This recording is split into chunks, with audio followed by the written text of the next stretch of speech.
Hoje nós estamos aqui para celebrarmos, glorificarmos o nome do Senhor. E a mensagem dessa noite, ela é uma mensagem que ela vem destinada e endereçada a um grupo específico de pessoas. Eu gostaria de saber aqui, quantos dos irmãos, dos amigos que nos visitam, quantos de vocês não fazem parte de nenhuma família? Levanta a mão. Quem não faz parte de nenhuma família? Todos nós fazemos parte de uma família. Então hoje nós vamos falar sobre família. Salve a sua família. Ainda há tempo de salvar a tua família. Eu gostaria de convidá-los juntamente comigo. Irmos para o livro de 1 Samuel. O primeiro livro do profeta Samuel. E o capítulo é o capítulo 30. 1 Samuel, capítulo 30.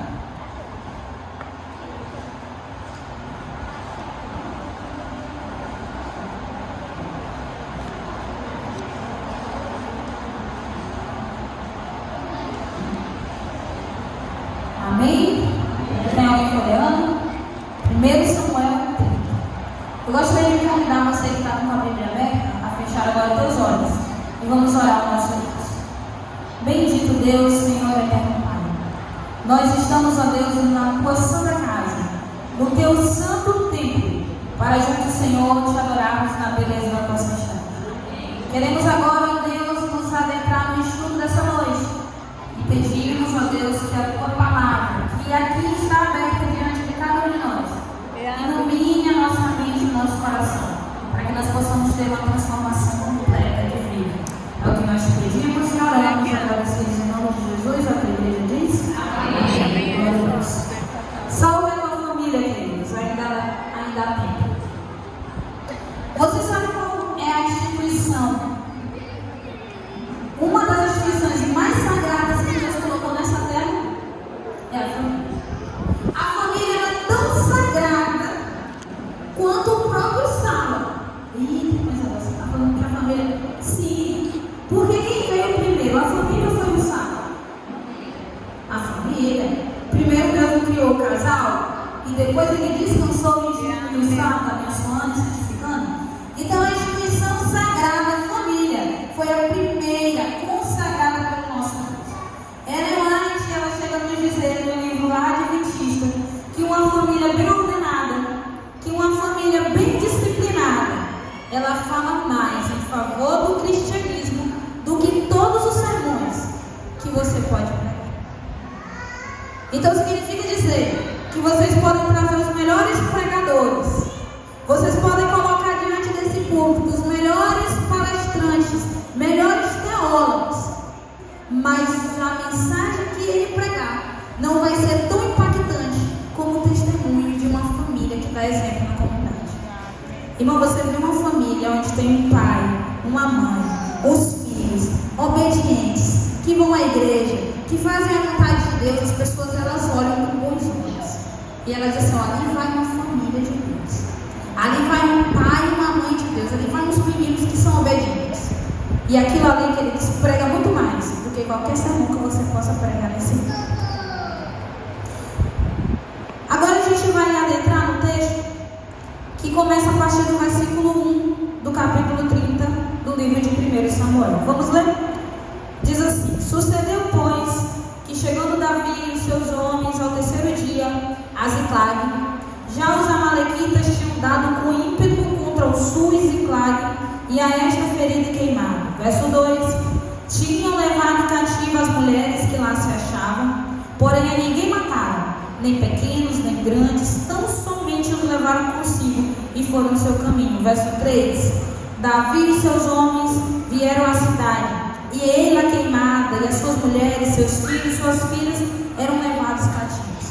Então Davi e o povo que se achava com ele ergueram a voz e choraram, até não terem mais forças para chorar. Verso 5: também as duas mulheres de Davi foram levadas cativas, Ainoã, a Jezreelita, e Abigail, a viúva de Nabal, o Carmelita.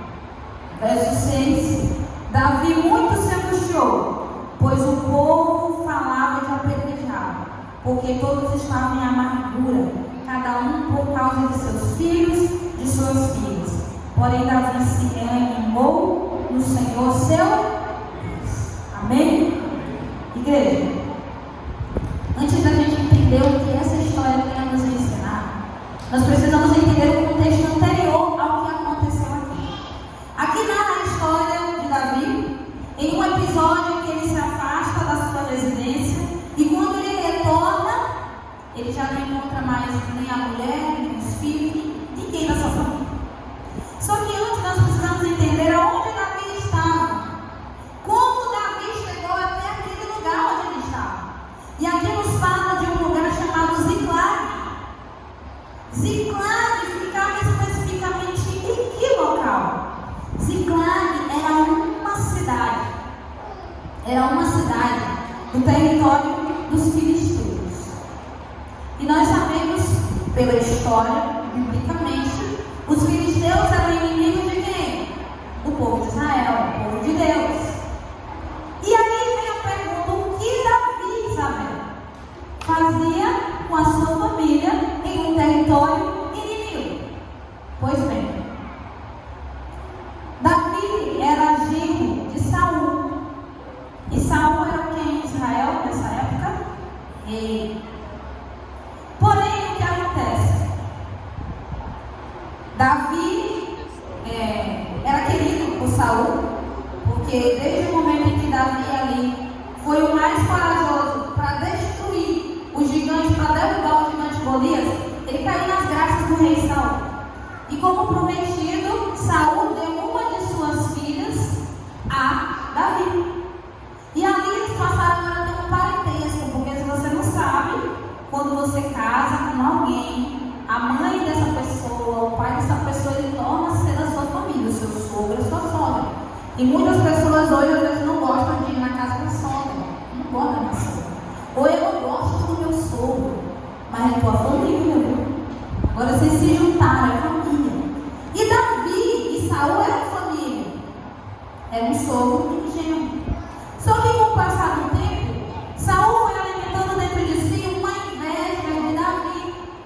E aquilo começou a fazer mal para a família. E eles começaram agora, no caso Saul, a não mais gostar de estar próximo do seu genro. E a partir daquele momento, Saul começou agora a perseguir o próprio genro para querer matar.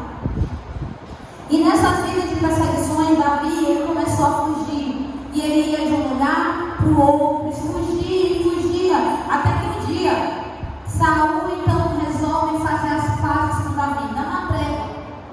Vamos fazer as pazes aqui, vamos se aproximar novamente.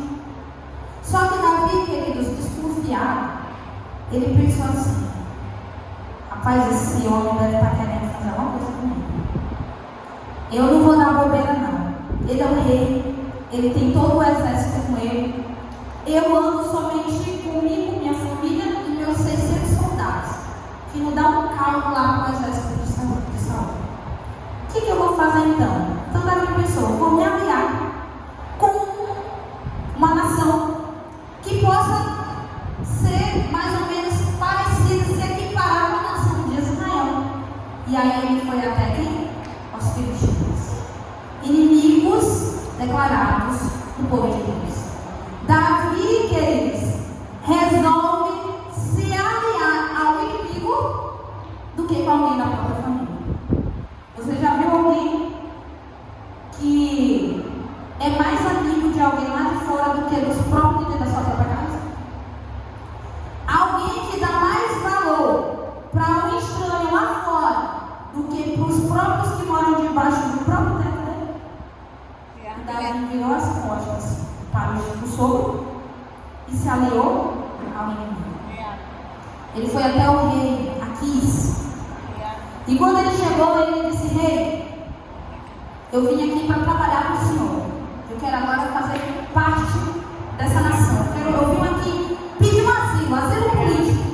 Eu estou fugindo. E ele contou a história toda. Imagina só vocês.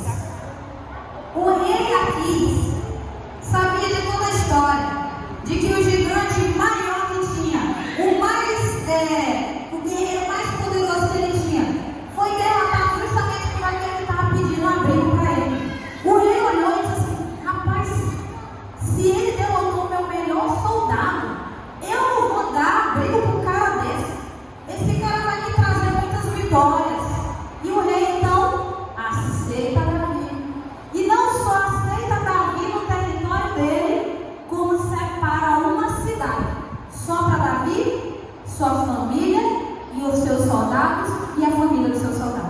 E esse lugar se chama o quê? Ziclague. E lá Davi começa a constituir família. Lá Davi começa a trabalhar. Lá Davi começa a se enraizar dentro do território do inimigo. Até que um dia, queridos, o rei Aquis, aquele que deu abrigo para Davi, resolve declarar guerra contra um povo. Que povo era esse? A nação de Israel. Era a nação de quem? De Davi. Ele então resolve declarar guerra contra a nação de Davi. E para completar a história, o rei não só declara guerra contra a nação de origem de Davi, como convoca Davi para a guerra. Imagina só o que passou na cabeça de Davi. Caramba, vou ter que lutar contra meus próprios irmãos. Vou ter que guerrear contra os meus próprios irmãos, porque o rei me deu abrigo. Quando eu mais precisei, ele me abrigou, ele me deu uma casa, ele me deu cidade, ele me deu um lugar para me viver. E aí eu pergunto para vocês: Davi foi lutar a guerra? Será que Davi foi? Davi então se prepara e vai com os soldados. A história nos diz que na cidade de Ziclague ficaram apenas quem? As mulheres e os filhos. E todos os homens saíram da guerra.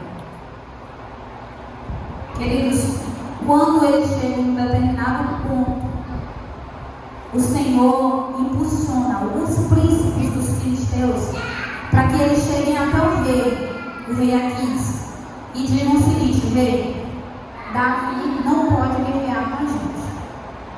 Mas como não? O homem é bom. Davi é bom de guerra. Ele veio.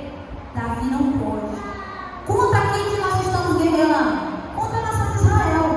E a nação de Israel é a nação de origem de quem, rei? De Davi. O senhor não tem medo de, na hora da guerra, Davi se revoltar, e em vez de atingir os soldados da nação de Israel, ele começa a atingir os nossos próprios soldados, se revoltam contra a gente? E ele ficou analisando. Mas não é bem. Naquele momento o rei disse: Davi, tu está despachado. Nem tu e nem os teus 600 homens vão montar essa guerra. Pode voltar para casa. O verso que nós lemos diz que de onde Davi estava até Ziclague era um caminho de 3 dias.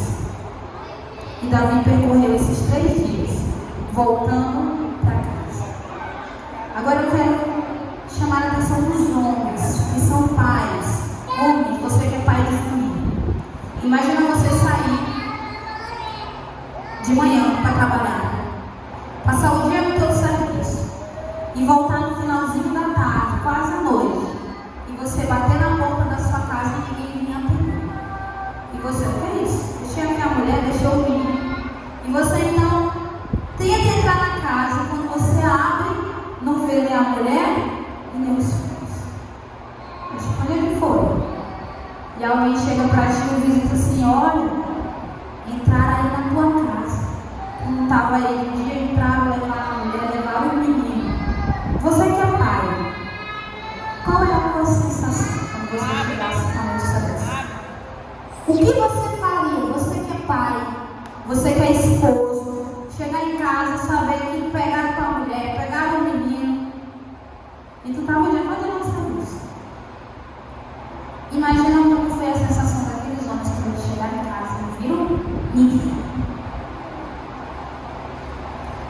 O verso nos diz, especificamente o verso 1, que os amalequitas, uma outra nação inimiga do povo de Deus, eles chegaram ali e deram com ímpeto.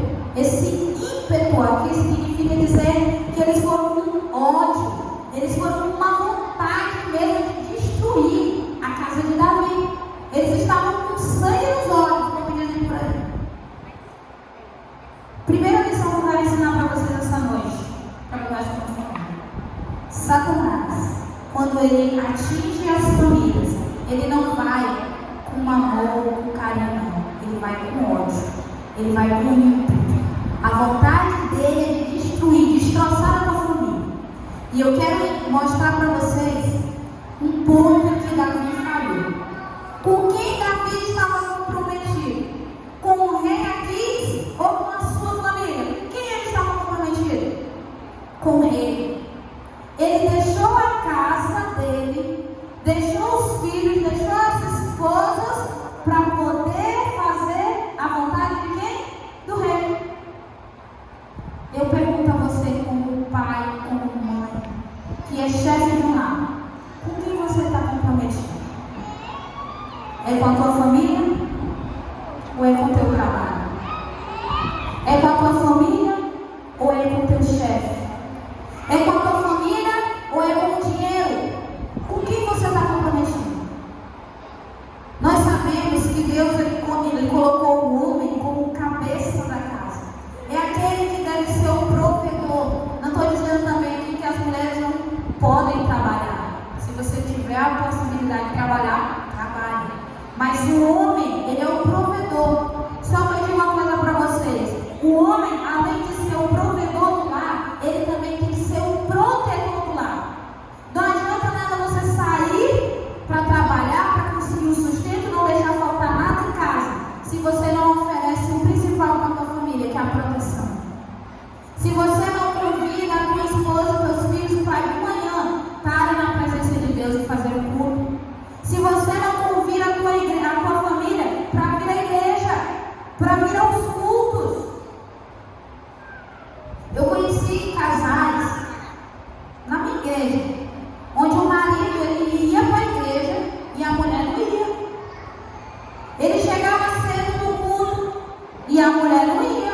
Quando pensava que ela ia depois, e às vezes ela faltava mais do que o seu resultado. O homem se desgostou com a igreja, se desgostou com tudo, saiu da igreja, traiu a mulher e separou. E ele sempre dizia: chama fulana não vem. Eu acordo cedo, vamos para a igreja, a fulana não vem. Mulheres, ajudem seus maridos nisso também. Seja um protetor, além de provedor, seja um protetor do lar. Satanás, ele está aí, queridos, pronto para destruir a sociedade, destruir a igreja.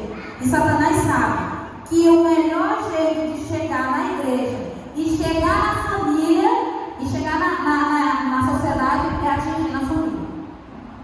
Ele sabe que se ele atacar a família, ele destroça a igreja, ele destrói a sociedade.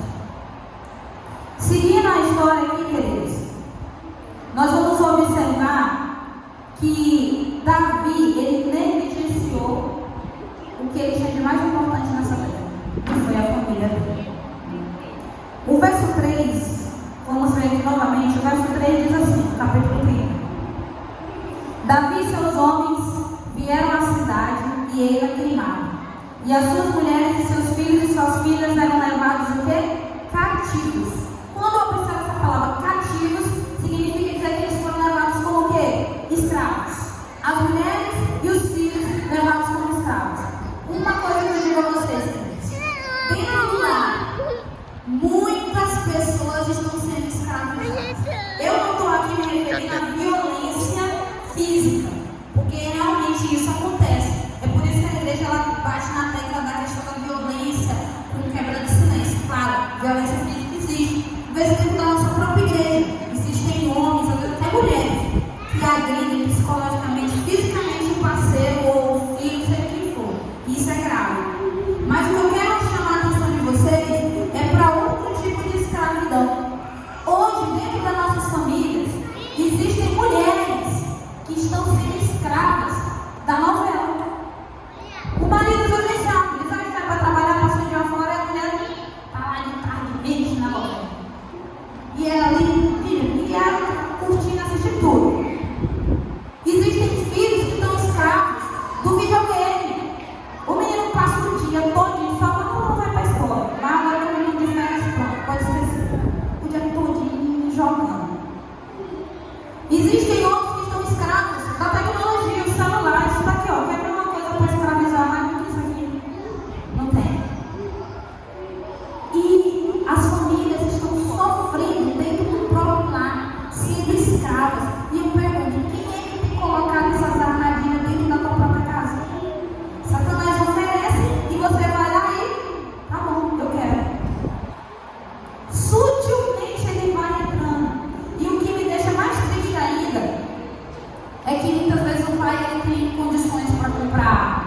aparelho tecnológico para o filho, com uma criança que às vezes ela não sabe nem ler, mas mexer no celular ela sabe, mais do que qualquer coisa.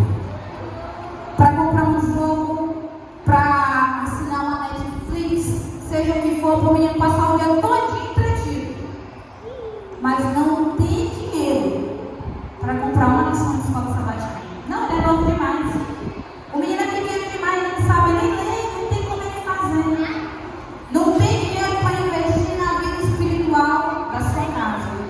E eu já vi, dentro da igreja, famílias com pai, mãe, filhos, e só uma pessoa tem lição. Só uma.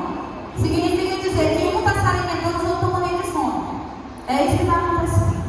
E eu digo para vocês, queridos, Satanás, ele sutilmente tem entrado nas famílias quando você permite que esse tipo de coisa aconteça.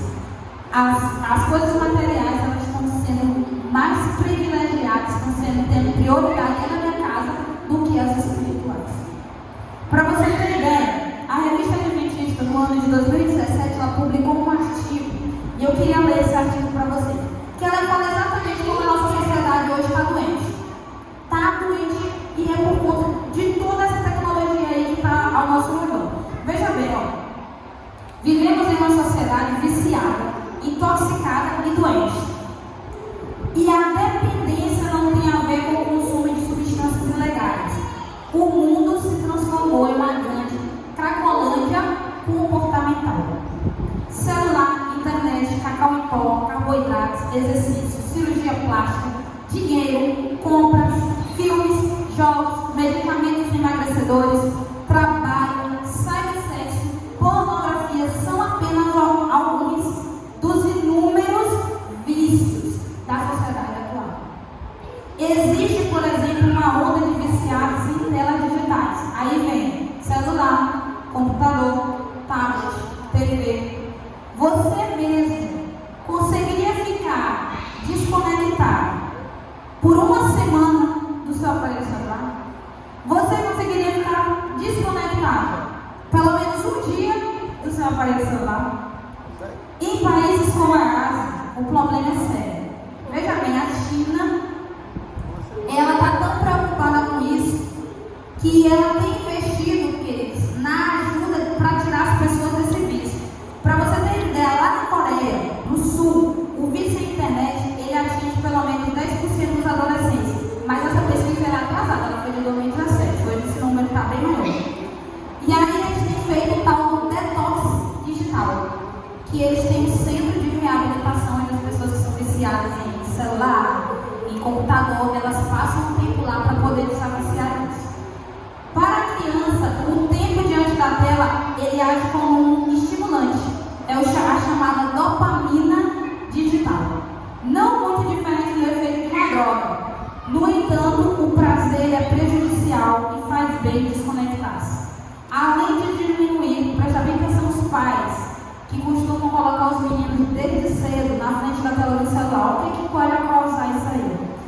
Além de diminuir a inteligência emocional dos nossos filhos, o excesso de tecnologia pode estar acentuando o problema de autismo, viu? Pessoal, hoje tem muita criança sendo diagnosticada com autismo, isso é sério. E déficit de atenção nos mais novos, crianças com TDAH, criança hiperativa. É isso daí, não é outra coisa. O menino não aprendeu nem falar, o pai acaba botando o celular na frente do menino, veja bem. Isso é o que sugere o estudo feito na UNEM. Estamos criando uma geração que se relaciona melhor com as máquinas do que com as pessoas. São jovens ligados em aparelhos, mas desconectados do mundo. Esse é um risco grande que Satanás tem colocado na nossa família. E nós precisamos prestar atenção nisso. Voltando para a história de Davi, para que a gente já vá para a parte final do nosso sermão. Quando Davi chegou ali em Ziclague e ele viu tudo aquilo que tinha acontecido, qual foi então a reação de Davi? O texto nos diz que Davi ele chorou. Chorou tanto até não ter mais forças para chorar.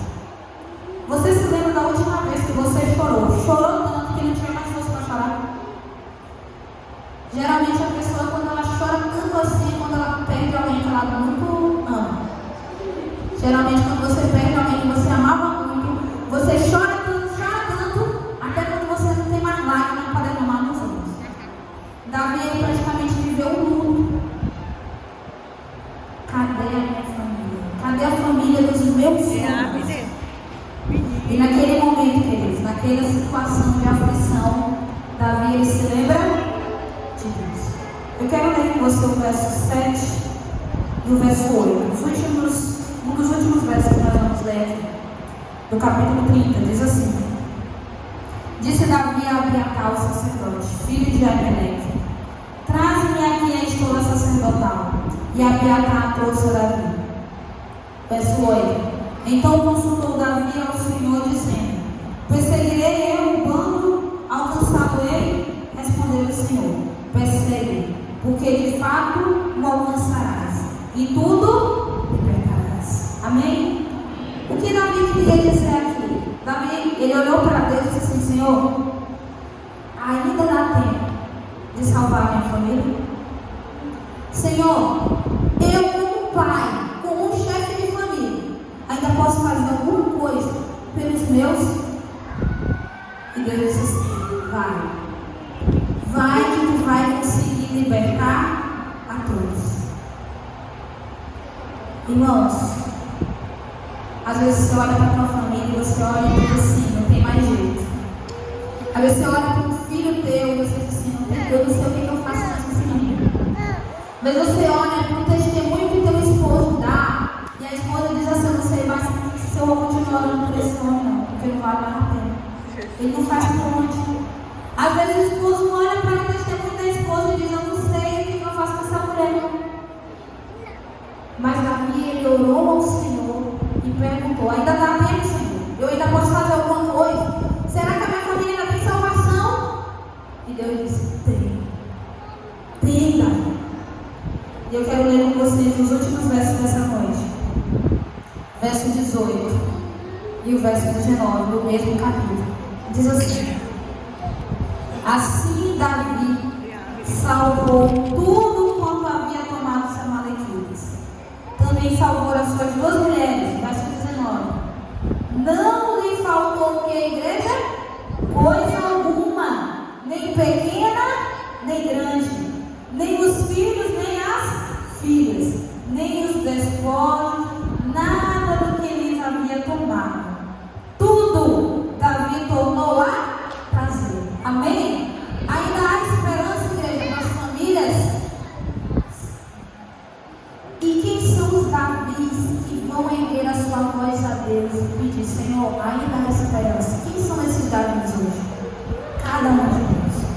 Todos nós que eles vivemos em família. A família é tão sagrada que até o relacionamento que Deus tem com a igreja é um relacionamento familiar. Deus, ele é considerado como nosso pai. Nós nos tratamos uns aos outros como irmãos. Para você ver como a família é tão sagrada aos olhos de Deus. E nós não devemos, não podemos deixar Satanás destruir nossa casa, o nosso lar. Eu queria encerrar contando um testemunho de um livro muito bom. Se você não leu ainda, ele é ótimo. Que é o Ouse Pedir Mais, da Melody Mays.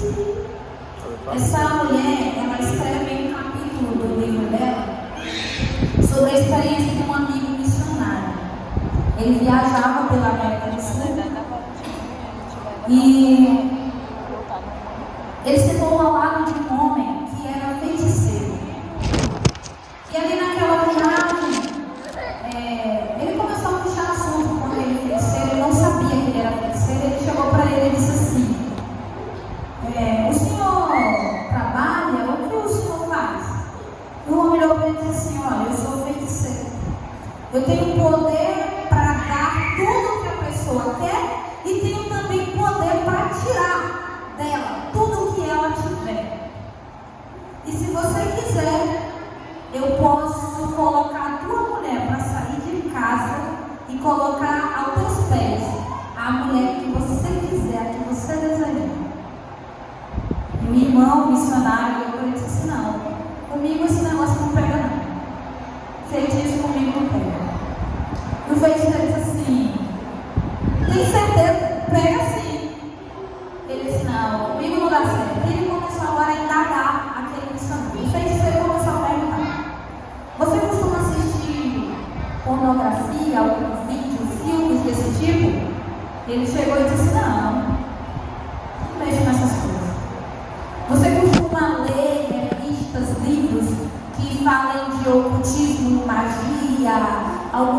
do tipo, aí eu chamo a atenção dos jovens, adolescentes que gostam desse negócio de Harry Potter, Senhor dos Anéis, essas coisas tenebrosas, viu? Isso daí tudo é magia dentro dessas coisas. E ele pegou e disse assim: não tem o costume não de fazer isso. E ele foi investigando. Você tem o costume de ouvir músicas do tipo de rock, pop, essas músicas mais modernas? Não, minhas músicas são outras, não ouço esse tipo de música. E o feiticeiro foi instigando e perguntando várias coisas para ele. Todas as respostas do missionário eram não. Ao final do interrogatório, o feiticeiro olhou para aquele homem e disse assim: de fato, eu não posso atingir você nem a sua casa. Mas a partir do momento que você colocar qualquer coisinha dessas dentro da tua casa, isso é uma brecha para que eu possa ter poder sobre ele. E Satanás, ele quer só uma brecha para que ele tenha poder sobre a sua família. Observe bem o que você tem colocado dentro do seu lar. Observe bem o que teus filhos têm ouvido. Quais são as músicas que eles têm ouvido?